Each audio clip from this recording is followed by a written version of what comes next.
ene gu so eken ho asem ne o pa adure no akasa sipi na esita de Hepa Plus eno ene boa wo ena Pavini Plus mo so 3D malaria jaundice typhoid ana say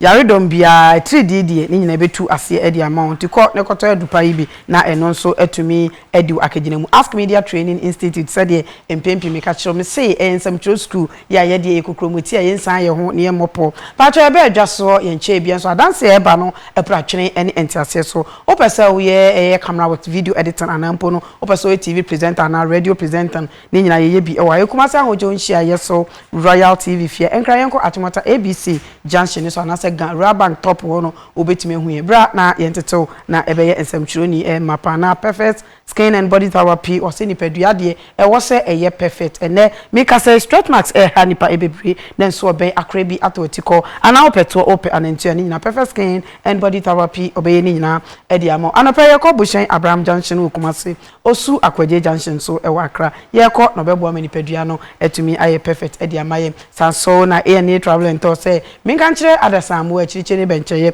o se ni nsem nyina ne sempo opeso ye adwuma e wo Dubai airport akwanya e wo ho e de ma eno ane sem the numbers no go screen ase na wafa na oni edi nkom ho hyehye no yeso yetumi e de ama your driving school e de ka ho A&A travel and to driving school no ni nyina e wo building ba kom wo eye Atenga Junction oba yenso yebeye emwa sanso na ye ko anim dia na Dawood Herbal Hospital Limited was what the Dawood Herbal Miss Charlie abedwa so ye no a 3D na edu nya ana loss of appetite and so ebetu ase e dia mawo sa no ko fa Dawood 360 capsules e dia ba eno na min samaya na meka nyina nsam pa cho wo yo ba na wo wuda de man pa cho Dawood 360 capsules ne benya no pa cho wa wo be tenatenka wonti bi da wo ye be ma wonti mi nwa se de se be ma yese be ma ansa na betu na ire se kwaku okwa menche ne fridjuma pa ojema no wo mpaso nche sasa bro enso how ana koku ani nyina no eno so ebetumi aboa ya de Dawood ointment ebe dwaso obia agitumu ebia na wosem abu na mabu achika se eye oya ni nyina no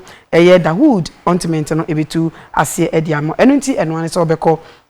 no akope bia to na eno so etimi ediu akagina mu na Franco Trading Enterprise o say ena de ka Franco asema na medofo e wo se ho ana ne branch bia ena wo ko wo se phones ahodo no de o de aba begun bi ti se akata obi Apple phone Nokia Tecno Itel me no ka say Samsung Infinix Huawei ni nyina no o de aba begum o se Franco TV nketo ane akese ni nyina no o de aba begum wo pe bia ta oba obema obi dodo a wo pe to bia no obesan ama obi SD cards enso e wo ho chargers pen drive power banks USB cables digital watches afi mobile Wi-Fi ni nyina no otobi ene edum owo eye 6 branches ewo ho enomo san say udru ejaba enimu ho a obetime hunu sanso ena challenge bookshop ana say YFM ase ho eno so obetime hunu adjacent edum Melcom ana opposite Prudential Bank ana say Boss FM roundabout onso no obetime hunu sanso no opposite Kofo Clinic ena fe new KJT e ho so no obetime hunu ni juma pa wodi entine ne region bia obehu Franco ewo ho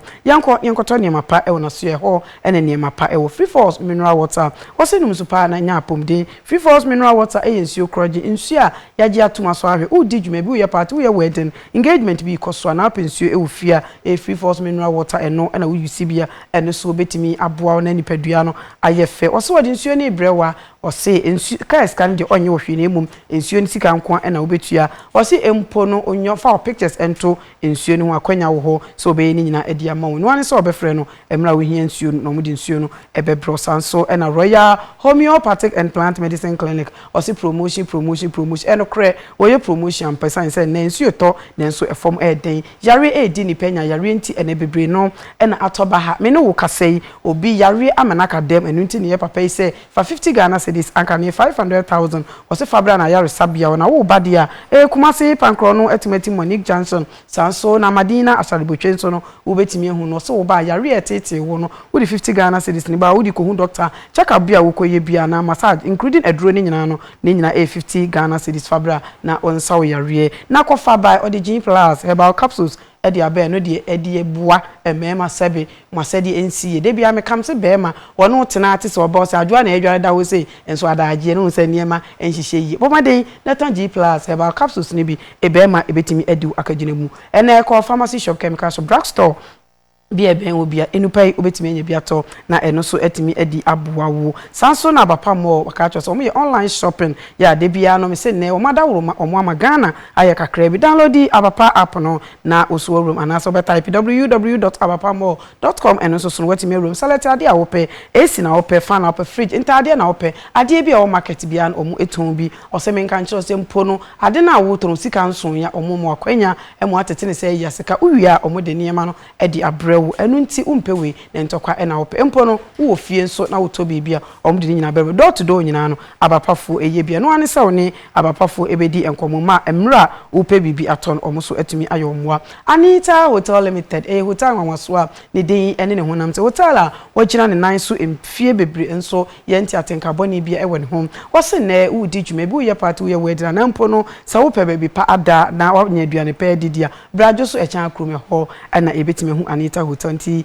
yemfa ye ni nkyiro ne kwa ono so be me bebi pa ada na aduane pa so no yatumi enya bi adi sanso in a house of fire and anointing ministry international prophet Elijah Poku ono ne da asori ano asori our Faude Mamponti school junction wose me kan chos eda ebenada counseling na asam na me kan wutwam etwam ya wada nso sa oye counseling fiada mpaibo kese na kwasi ada nso no waye asori a enye asam ketua ede na ayokoda na de na hawo empomi ne wo kasa bia na wo ho nsam ana obi promise no afelu ade bia kwantu ho nsam a ni nyina Nyankopon ebefa na basa so na wajo aninti no kona so ye na nyame ebenam na basa so na watumi ajo Dr. Mensa Herbal Clinic de wanka so ani tia se ne opa yare sabia ECPC tadia ene ebedi enkomo na ye koye nim dia me kai wo se sanso ne obebo bradia Rich City Estate and Properties o se me kan cho se me dofwe opa sase ato ana opedan ato opa japade ato ampa cho enwensa ne nka se o mi de daachi metofie etimi mu asika no wate bomade na brand be mu japade e ma so atete se ya sika wia na ye de wo japade ne so e di ama Mactonto Cargo Express or say what I saw take ya odi ni nkwi dendende Mactonto se we dwadini na odi dwa e di bataki dia o se na wo mere ni nyina ne so de oba odi wanim ema ade a wutobia ototo nfefefe uwia wahyepe niema ne kama ede ama untumi ma Mactonto se ono a betoto niema no uwia wahyepe niema ne kama ede ama receipt ode ahyem ede ama ama bibia akoso kama door to door nyina no Mactonto eyebi na wasemi nka ncho se numbers egu screen na se nyina no ubetimi ene no edi nkomo nenso ubetimi afre no 0559 287165 0559 287165 we eye Mactonto Cargo Express wase bra na wo mo na udwadie no entimi nkoso kama emfa emma no na ene opa yare sabio no so de machine se kukudam edidi dwumadia na endpoint homeopathic clinic ye ne ye ka ho asam a na medofo e wo se opagya woto edendende endpoint de wankaso ni tua se oba adwaso acheyi oba monten no ene obi ayare ho ene wode nani ekire na ni nsem nyina ne so se me nka nchiro bibia se titiru enemu yare be ma hu saja eya na enemu yare obe ma mu hyehye obe ma mu kekaw ana hu se stroke na edu nya ana wo yoba awo hu na ayoden ana yare dom a ayo krankro bia no se na ekra no wode e brody machines akukudam na ja wode behwehwem na ohwehwemu yo no so atimi asa wa yare e ma pomdin no atimi SCPS ta na wose na de wode branch bia wetimi akọ tema community 22 behind the Kowa na so hotel ana se Accra so Sprinters Road share signboard so obetimi hu no Kumasi so kono aboa ehia obetimi hu no wose frɛ numbers no na oni ni nkomo na so ne di nkomo a bibia ebekoso kama edi ama abusuafo mame nsan mo ache na no pe na me mu akwa aba oba bibia wi sa me dwumadi a aja ugusu a eje ne ho ntere ha ye na de aja obia ye de na sa me ye hwe eye atese morning show da wuru e ma ache so na sa me ugusu a wo so wo hwe ye na sa de wa woni tia no ene eye ebenada e se du benada de e ko Dr. Mensa aso ye Yes, Onyankopon ene sayare na Dr. Foji hu sika na emom ayarsa ekuto Onyankopon nso de adua Dr. Mensa asoye ene PRO fia ye babedi enkomo. Be me na good morning. Na mama finshapa metna me finshapa. Bro nya kese nya manto nka. Sa na ye mosie de enkobi. Yes ya enkobi. Na ho ye de. Wa fa ho pa. Sare so wo baji biako. Okay, mate. That's it. Mpa. Kenya Ghana haka mi se moji film aho. Mira, ene ena said waka. Ene 12 January. 10th January so na atisem nya 3 years into the birthday na ano. Listen, any menya do. birthday kan ho na me so birthday kra mama happy no so me sam no say December 5th atwam an no crazy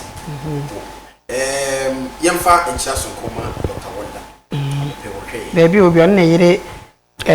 ma friend say they am touch and chana ma do ma na mpesa obi mistake okay enti nature say na die minim say ayaresa wo ba say dia na abeboa mo bibia apomuden no etumi SCP na esita na medofo ebi ane na opese oni Dr. Mensa di nkoma numbers no 0271173551 0271173551 and answer 0245958768 which one for Dr. Mensa it was numbers no egu screen na say obetimi so afa na edi nkomo e so ne no edi nkomo be me na masamu akwa baby menim say na woni ma pade maye wa be di na chese nya asam ketua e de na ekoso ase yo Dr. Mensa Herbal Clinic said the afie twa mu 2020 no Dr. Mensa di juma hobo bi eno kre abaso body enso bebre kwa ene niemo ye ya media na mehu za asense nkyerene ko yare bi wa said yetie no so wodo oni hwe a obeka say yi ba Dr. Mensa di edu kan ya na yi enti no ne ma abaso bono ne adanse no na aye bebre o Ghana ni wiase bebi a wote Dr. Mensa nka na fie esi mu nso Dr. Mensa ye chef okay ene say the Dr. Mensa person ye ne say afi bia no safi 2021 yesi mu se niema wo ye no eye kase e chen 2020 ni ende no kre it be mu say 2020 ni Dr. Mensa wan sugrao because niema no ye na so do o se 2021 ye hwe na kase ni isanse wa ye hyeye adusua hodo akoso research ahodo akoso nura hodo a oye ne adesua o sua befa yare ahodo ho ne kwan ye befa so a yare ni nyina no okay no adwuma na Dr. Mensa ye enti Dr. Mensa enya transa no pa no nso wo kwatwi no tremu ama no numba na aya dance na ye niki isa so bi di yare pre 2020 no wodi no ochina sa da so tin so basena ayne anope eye na ye bena de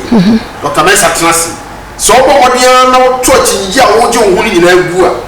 eno so be boa pa bi e ho a no obi na agina chi wono ankasa agina ho chi se tibe bia yade akodi ahabaye kwa betima manako onso obi onso wo china bre wanu munura bre nti wo kasa se kra na wo si o me de makwa bre ti bia yare ne no ane bekume enso so ukodwa mienu a na ehu ne eba bi o onso ase de wo kan no enura ho do be no no ye wachinya ntase ayi nkofo bi ni 3 dada no to mizo wen yesa nanso adrowa ho Dr. Mensa ho enne manso so ye ne dem no nti obi e ho so wonu muwi ma pharmacy enya ho na Dr. Mensa hwe obi so se de ya de ma ye no ne de anga na nko nya ho na Dr. Mensa hwe isa se ka ojo boaje nom ne ja se no de ne kodudu ye no a ko woni hu bia obeka se enyi ne yire kura ko su wo hospital ho se de miku no okay se no bi oba Dr. Mensa Herbal Clinic na the free ashe just say o transfer them to Ukraine he said neto utimi nyehwe na sabi monimu ne be mai ne hwa yi hunu say doso o kwa ji so obi kuram entimi nkɔhwe mu nkɔhwe ni nyina no enne so ko ne ye woni acho so bi na no da ho no ahuni en kure nyame arade Dr. Mensa tumi ye wi ejo de susubu ho abunfia na susuji ho achi de abedui Dr. Mensa be mo be en kure e bi de ya wo sem obi de mu bo ya be wo de apiri bi enyi kusi se papa ye obeche Dr. Mensa fidie wo se bra stroke ya de bubu ni gu ho otabuchi enube nnya hospital kese be di oye ya anyi e mo bi si da bi doctor bi organo no de ka stroke ya de dia oya de papa e fe Dr. Mensa e di we na chi kwani e se e bi be yi a no so di wa be du die ono bibi e ma ni tim so betima sore en kure they say the all day woni say kwanya na dwapade no be fa so a obeche nemu se Dr. Mensa ma mo ka na betima mama sa sore dia ene ye dwapade no ansa na meche no bidi ka che mi no mama ne fa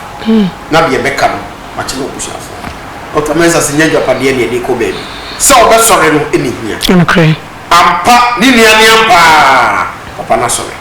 o se baby so pede a ene me kariska 200,000 Ghana cedis na mo dia tonfidie e dia brewo na dia yeduma amo wo mum so ko e be kwa ho hiam ti se me no na wo so timi abo ma pegya wo enti e ka Dr. Wonder ne e ka Drowura ne e ka Dr. Miracle ne heba professor ne mrane a kofo bebrede bo no no ne yenim ne yeka okay enti makwadro enka wo e ma ni ha enka wo e ma monto won so nya oyare foforo na ne hwehwe Dr. Mensa Chikwa ne ka obi wa e be ma me masem ne nkoyi se ya pe na okay bi nkoyi ko gagraga wa ya sebiu enye machu e de ma ne digina so dabi tini ase ka be ma nya de wo so wa e na nya ahofe so na ni nyina ne se nyame ni nyansem no ode ayaresa tumi ahye haban mu ene wa bie so dia manipa enti drum na bia ho se yade bi ka obi na obi adwen ne se we dia hwe ana anko na onim tumi a e wa aban bi tumi yo kodu enti ya ne ta ma yaje ho achi se na bede na haban kotima ma yade ya ko ba se ye hwanka ne tetia na eye no ane di edituma enim dia na wiase nso no obi entumi nye bibi ntra bi onim so you can't do beyond your knowledge it is obi ji nwoche ne chese bebi ono ni nim dia kokopem no e wona abetuma ye oni ema nyina kokodu ti se de wodi djuma ya woda da djuma die ma na yakono ye fefefe kameni so obi nim dia nuwa odi gare boto ontumi nye sanity e nim dia enti Dr. Mensa nim dia onwo obibiduo ni ne yo ni mo ayare san mu do se yare bie ni wa odi ba Dr. Mensa Herbal Clinic Dr. Mensa oni sunkuni okay nansa na aja udi locations ni betu jampani for se boso ba o he majapai ti numbers yen kai wo mo se 0271 17 35 51 0271 17 35 51 and answer 0245 95 87 68 ye guso e kai mo ye ka se nyina na egu screen asinto so betimi afa no afre na doctor o ha ni amanie bia wo bia doctor so etumi abo be me na obi bisa se wo pe Dr. Mensa ekira kwa hini e na wonko Dr. Mensa wonko about 10 different branches said the American Dr. Mensa branch bia you full clinical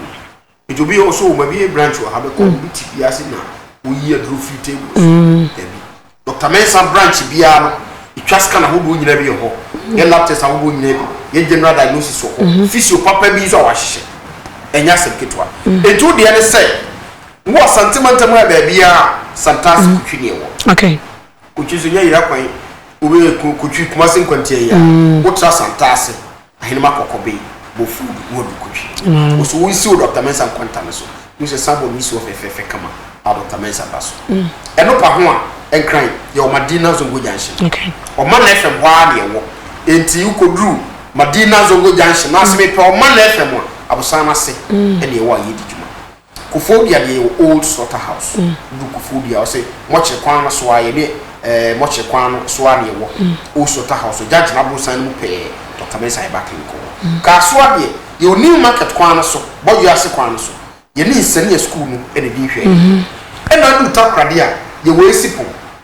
secondary college de ni di hwe ni takwa so ye wakon akon no ye ni Dr. Force di hwe ni aye ben Central Church of Christ asori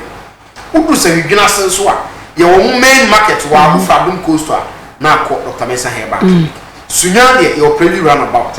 aye ni old municipal hospital no e di hwe ni mu ewo ene ye wo dunkwa onofe dunkwa no ye ni Solar FM edi hwede mo kwan ho pe e na wudu hafu go so a omo main lorry station omo nyewura mu abu se Dr. Mensa Herbal Clinic e na esi okay na me am budu a maboso yi e ye djuma da bia ifi juada kusi juada adopa no so ekusi enwunu it's a Sunday club na mo ho Sunday ho Saturday ho holiday ni bi ni ye bia ne se ade asa na makoda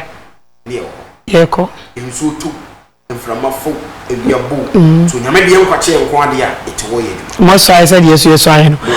mi wa ye ko de na o kan twa to ye make twa to ne say afi 2021 yesimu ihu ni se ne power obia woni daso 31st night obia ko resolutions ahye niema 2021 obeye ene niema opesa ne saka sa ne no nya wo saka na yare aso ni mfa so enukre it di kan wa ko mu di echi kwan Dr. Messi meda se yese apomden ya ade hu hia se wapomden CPC tati sam kra ya enye ode enu nti se ne o pe bia obetimi akosa o yare dia Dr. Mensa so ye. Hello, good morning. Good morning. See that we didn't be afrefi. Ma me na mo manchi o. Meju su be na. O wa he. Yankupo wo shira mo. Ebi ke wa bega fo nyina wo wa he information. Jama su ke fo le ke mo live. Ai me ni se wo pa se already Nigeria get. Ti woni te wo na mako. Mate. Oso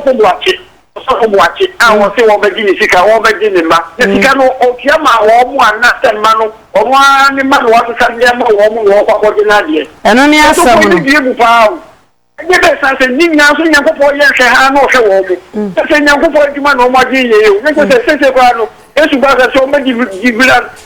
ɔmo ɔmo ihu sɛ na mi sinka kwa yesu ba sɛ sia kwa ɔmo akɔ bɛhwɛ no ɔmo yesu adwuma na sɛ ɔmo agye yɛ nti ɔmo hwɛ nyɛma yi na nyankopɔ nso ɔmo nso ɔwɔ ne maka baba ne da se be me na nyame nka ho no adwen kyerɛ nyame ntu kwan original Nigeria, good morning. Metafo oyema sewa papa bi ba me na kaje gum na namre ne ko na ka sawa adwe community of the so fujo na yan church ba kutwa fotia oni ko na se nya fuina sewa ndia abuja na me da wa adre fie no o di media no de fie na ti me na so di fo no ba ya se o ba na so ya se di project no yi no chewa wo no an kai na o be sa age na adie yes so be di ofri no emuwa ya so ba na wa to na ti de so futa na be ko so atra 2021 a to di wa o pre ni ti da ga yo na te me da se ne original shata me te won kan cha good morning. Good morning. Na ho ye de Won te say boko na so ye me so me ho ye apa isifo ye chia obi bia wo bolega ye chia obi bia wo na brongo ye chia obi bia wo boko ye chia obi bia wo apa isia nkanka original shata fans nyina enemy chroma chimo pedwafo nyina ohima na de ho ni say abasan kasa okay ohima de ho ni say eye Thomas Ahinkura odun no tuti a MPP pala ayinu Thomas Ahinkura ono tuti a eti no osuro say wan ko snasi ballot papers na onbe hu say ono no tuti a eti no di America esori ko three papers ni free omo nsam no ono no tuti a na de oto say ni nsusu ni ye independent candidate no efi say parliament speaker no opamu ni free honum eti sankrofo mienu we say omo hwe omo ye pa ko party no efi so mienu so omo hwe omo ye a de ombe ye no emfa de papa emre yen Medase Vincent, good morning. Vincent. Oh. Hello, good morning. Hello, good morning. Vincent, where are you? Boko Naswe. Kaja gumano feni. Good morning, man. Me pa cholo we TV no wa ni enko ni emre ne kopa. Yankopo ato, wetin ho ye outwe. Boko. Udi ma mefa exactly emau ene obuja fu ni na. Ya da se. Ala ti yankopo o israu. O isra ki papa eyama o mai kana. Na ya me kana se. Enipa ye tie wo eme enka obia because enye ewo ewiye mleni na ye wo we are in a full state Bible can take the many because we are deep fast to go before my the book of Timothy that catro that certificate that catro but the nipa no wa mo bi ana ho so we are the end timer extra say one kata na okuji Bible can but the point the bring eta ho na kwa tia no de ni ba ke to nam so no ba ke de ni ba ka de bri de nam so ati fi na Bible kan sa Medase mobile mother Collins, good morning. Who am last caller? Collins, what me ga? hello Collins. hello Me ba cho lower TV no why na enko. mpacho an Lower TV no why Mr. you good morning Mira, yanko, why? are you I can't say I can't say now so far by or move to a moon. Ebimu. Or move to a moon, papa. So for what you say, come now, what you mentioned as an example. Because we should know what I say. Your mamma for ultimate, a jar, Ubia, and saying I'm an afternoon. After Korea, I could do baby, I was a water woman, no, Sita. Mexican una boy, and I'm man una boy. As of upon a motion ye, pa no mu. Mate, medase pa na ya chia obi bi o wa chichi ne benche ye na medofo me kai mo say atisam hotline no eda screen na say 0504445101 504445101 na me kai mo say answer no ene enche bia no me di update ebebring Ogidi Brown ene onu ankasa na kora crime officer ese wo say one no enye adwuma bi nti ne me ni Ogidi Brown ebedi nkomo na eye no kre anase enye no kre ebedi nkomo me kai wo say no mienu so ba me san betana say na ye di atesam twema mentwe e di abremu me chia obi bia druga kali say afeed wa giedi say nyame di fu bia eni ewiase pa bi owo bia so me chia no ene anope na na bo ache o tamale fly fm me che say de maban papa o mada worma scan ya me munye du wa ana sofo ano so ne nyame adom wa baba ya doye de wo hwire ye bia o twedi ampo nyame on hye no anemu odo chia me enu eneja yenye se che o besi se o say aduma odun kwa no so na fe Kofi Boachi ya dom da Costa Sa obutum pem na nama enso so na nama buakwa on so free Holland ba me chia wono na fe me chia love me ya me ba love ene papa na ya na ota hwe me pa bre me bayi ne Mr. Jodu Mr. Kwabena Jodu wale ba Rahel usa omo ahwa Nemo yes paper so mazi ya chia omo na no paper. Okay, producer boy me na je bobo dwumedia no te se tire boba na so se gu apretwa mu ebetena se eye kampofo betima frɛ no ta kom anopai aboafo eye komi eye Mr. J afi KG mu nyina ewo ha edendende baby a eye Prince and afi Sadik will be anso no omo ya aboafo me den ene ohene ba se wa bunsu costrobo ha na mre ema kwan na me di esi maka jem se enche me ba betena sam di update nso di abremu no me no ba na me di atesam twema me ntwe nso edi ababeto am so ebso afon penifo so ba na wankwa wodwani so na me sorry de me nya munyanka edi apom de hu nsam eto aso me do bi ase makra obi a